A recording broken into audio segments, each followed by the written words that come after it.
Hello good morning जोहार। आइए जानते हैं झारखंड की 25 महत्वपूर्ण ताजा एवं चुनिंदा खबरों को सिर्फ और सिर्फ 5 मिनट में। लेकिन अगर आप इस चैनल में नए हैं तो चैनल को लाइक और सब्सक्राइब जरूर करें ताकि झारखंड की खबरें आपको रोज मिलता रहे। धनबाद के धनसार थाना क्षेत्र के गांधीनगर में बड़ी चोरी की घटना सामने आई है। चोरों ने एक बंद घर को निशाना बनाकर सोने चांदी का आभूषण, पीतल के बर्तन और अन्य कीमती सामान समेत करीब 13 से 15 लाख रुपए का माल उड़ा लिया है। घटना के समय घर के मालिक भोला सिंह दिल्ली में दिल का इलाज कराने गए हुए थे।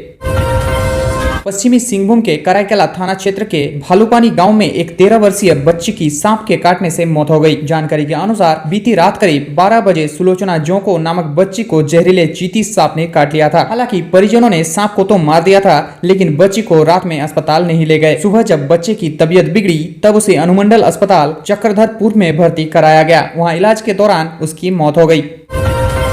मौसम विभाग के अनुसार अगले 5 दिनों तक बारिश के आसार। राज्य के अधिकांश हिस्सों में गरज चमक भी होगी। 13 अगस्त के बाद ही मौसम में बदलाव की संभावना है।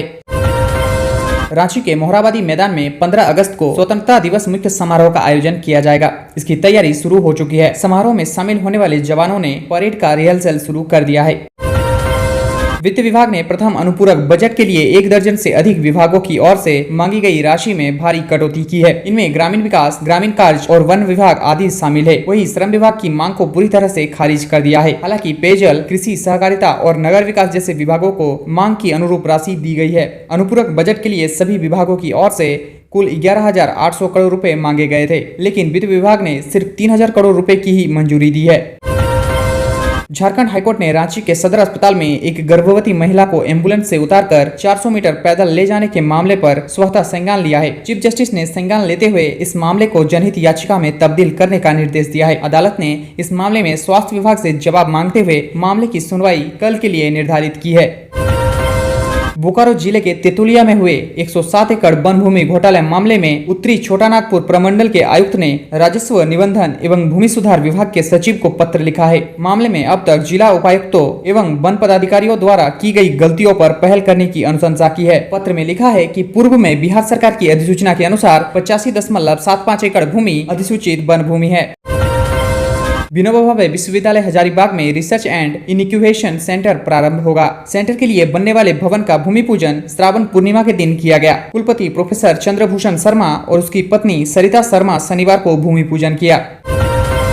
पूर्वी सिंहभूम के जिला मुख्यालय जमशेदपुर को एक बड़ी सौगात मिलने वाली है। यहाँ 145.24 करोड़ रुपए की लागत से एक अंतर्राज्यीय बस अड्डा बनेगा, जो 13 एकड़ में फैला होगा। शहरी विकास मंत्री सुदीव्य कुमार ने HAM के तहत बस स्टैंड को विकसित करने की परियोजना को सैद्धांतिक मंजूरी दे दी है। झारखंड के शिक्षा मंत्री और झारखंड मुक्ति मोर्चा के नेता रामदास सोरेन की हालत चिंताजनक बनी हुई है। उनकी स्थिति में कोई सुधार नहीं हो रहा है। अमेरिकी डॉक्टरों ने अब तक अपनी रिपोर्ट नहीं दी है, जिसकी वजह से उनके ऑपरेशन पर फैसला नहीं हो पाया है। धनबाद में विज्ञान भारती झारखंड की नई कार्यकारिणी का गठन किया गया है। IIT ISM धनबाद के निदेशक प्रोफेसर सुकुमार मिश्रा विज्ञान भारती झारखंड के अध्यक्ष निर्वाचित किए गए हैं, जबकि CUJ के assistant professor doctor Chandrashekhar Dwivedi सचिव निर्वाचित किए गए हैं। इस मौके पर विद्यार्थी विज्ञान मंथन झारखंड के ब्रोशर का लोकार्पण किया गया। झारखंड में नाम परिवर्तन, उपनाम जोड़ने या हटाने का काम पूरी तरह से बंद है। इस कारण यहाँ के लोग नाम परिवर्तन कराने को लेकर काफी परेशान है, लेकिन अब आपको निराश होने की जरूरत नहीं है। आप केंद्रीय राजपत्र में भी इसे प्रकाशित करा सकते हैं। केंद्र सरकार की ओर से आवंटित राशि नहीं मिलने के कारण झारखंड में प्रधानमंत्री नरेंद्र मोदी के ड्रीम प्रोजेक्ट जल जीवन मिशन के तहत हर घर नल जल योजना पूरी तरह से ठप हो गई है। राज्य में वर्ष 2023 से प्राथमिक व मध्य विद्यालय में 26,000 सहायक आचार्य की नियुक्ति प्रक्रिया चल रही है। इनमें से अब तक 9,999 शिक्षकों की नियुक्ति का रिजल्ट जारी कर दिया गया है। आपको बता दें कि अब तक 2,720 अभ्यर्थी परीक्षा में सफल हुए हैं और 7,257 सीट रिक्त रह गए हैं। इस बार 15 अगस्त को स्वतंत्रता दिवस पर रांची के मोहराबादी मैदान में मुख्यमंत्री नहीं बल्कि राज्यपाल संतोष कुमार गंगवार तिरंगा फहरा सकते हैं। सीएम हेमंत सोरेन अपने पिता शिबू सोरेन के श्राद्ध कर्म में व्यस्त हैं। 15 अगस्त को श्राद्ध का मुख्य कर्म है। ऐसे में 15 अगस्त को उनके लिए स्वतंत्रता दिवस समारोह में शामिल होना मुश्किल होगा। हाईकोर्ट ने नगर निगम को पॉलीथीन के खिलाफ ठोस कदम उठाने का निर्देश दिया है। सिंगल यूज पॉलीथीन 3 साल से बैन रांची में हर माह 45 टन खपाया जा रहा है। मुख्यमंत्री हेमंत सोरेन ने विश्व आदिवासी दिवस पर अपने पिता दिसोम गुरु शिबू सोरेन को याद करते हुए सोशल मीडिया पर पोस्ट कर आदिवासी अस्मिता की मिसाल और ऊंची करने का संकल्प लिया है। राज्य में ई चालान से बकाया वसूली बिल्कुल नहीं हो पा रही है, जबकि ई चालान की स्थिति को दुरुस्त कर इसके माध्यम से ज्यादा वसूली करनी थी। परिवहन विभाग ने सभी जिलों से ई चालान से वसूली की रिपोर्ट मंगाई है। भाजपा के प्रदेश अध्यक्ष बाबूलाल मरांडी ने कहा कि वो जल्द ही इस बारे में खुलासा करेंगे कि कैसे राज्य के एक वरिष्ठ पुलिस अधिकारी ने असम के मुख्यमंत्री हिमंता बिस्वा शर्मा को साजिश के तहत फंसाने का प्रयास किया था। बाबूलाल मरांडी ने दावा किया है कि उक्त पुलिस अधिकारी ने पिछले साल झारखंड विधानसभा चुनाव के दौरान दिल्ली और गुवाहाटी की यात्रा करने के लिए किसी को पैसे दिए थे। चांडिल रेलवे स्टेशन से करीब 200 मीटर दूर पितकी उगडी के पास देर रात करीब 3 बजे 2 मालगाड़ियों के बीच टक्कर हो गई। इसके बाद दोनों ट्रेनों के 21 डिब्बे बेपटरी हो गए। टक्कर इतनी भीषण थी कि वहां से गुजरने वाले तीनों रेलवे लाइन क्षतिग्रस्त हो गई। राजधानी रांची के कई इलाकों में बिजली के जर्जर पोल व लटक रहे तारों को लेकर मीडिया में आई रिपोर्ट को झारखंड हाईकोर्ट ने गंभीरता से लिया है। मामले में स्वतः संज्ञान लेते हुए उसे जनहित याचिका में तब्दील किया है।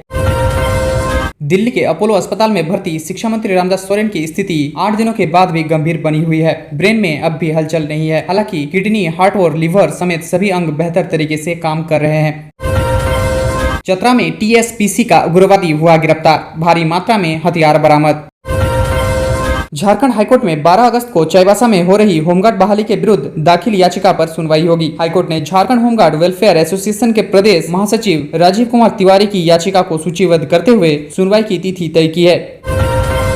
राज्य सरकार से जमीन नहीं मिलने से नहीं बन पा रहा ईडी कार्यालय, जब्त भवन में ही चल रहा है ऑफिस। धनबाद में करीब 27,000 महिलाओं को निबंधन के बावजूद मैया सम्मान योजना का लाभ नहीं मिल रहा है। इसकी वजह यह है कि उनके बैंक खातों को आधार से लिंक नहीं किया गया है। सामाजिक सुरक्षा कोषांग के मुताबिक धनबाद जिले में योजना के तहत 3.8 लाख से अधिक महिलाओं का निबंधन किया गया है। उनमें से करीब 3.53 लाख के बैंक खाते में महीने से 2,500 रुपए जमा हो रहे हैं। गौरतलब है कि हजारों लाभुकों ने कुछ माह पहले लाभ नहीं मिलने की शिकायत की थी। तब अप्रैल 2025 से राज्य सरकार ने वृद्धा, विधवा व दिव्यांगता पेंशन की तर्ज पर मैया सम्मान योजना की राशि भी डीबीटी के जरिए भेजना शुरू किया था। आज के लिए बस इतना ही, मिलते हैं अगली वीडियो में।